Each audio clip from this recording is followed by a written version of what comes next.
A few days ago, we saw the world's most powerful rocket launch on its 12th test flight, but now we have new footage of its final moments before it exploded. As this was a test flight of SpaceX's Starship launch vehicle, it did not have any crew or commercial cargo on board. You may be wondering why every Starship flight has been ending in explosions and failure.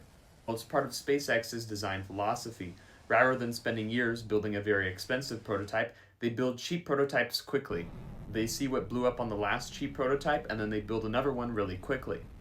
This process might sound strange, but it actually shaves off years of development and allows them to get to their final design much faster. They did this same design process with their Falcon 9 launch vehicle, which during its testing and development phase had a very similar fate to Starship. After that phase, it became the most successful and reliable rocket on the market, which is probably why you didn't hear about the 3 successful Falcon 9 rocket launches this week, or the 57 this year, or the 167 last year. Its launches have become so reliable and frequent that they're not really newsworthy.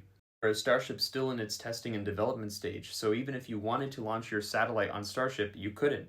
And Starship is very likely to stay in this stage much longer, as it's anticipated to be the first fully reusable rocket. The only rocket that's ever been built that's been in similar size to Starship was the Saturn V, which sent the Apollo astronauts to the moon. However, the Saturn V was fully expendable, meaning each stage was discarded after use. They weren't designed to re-enter back into the Earth's atmosphere and land.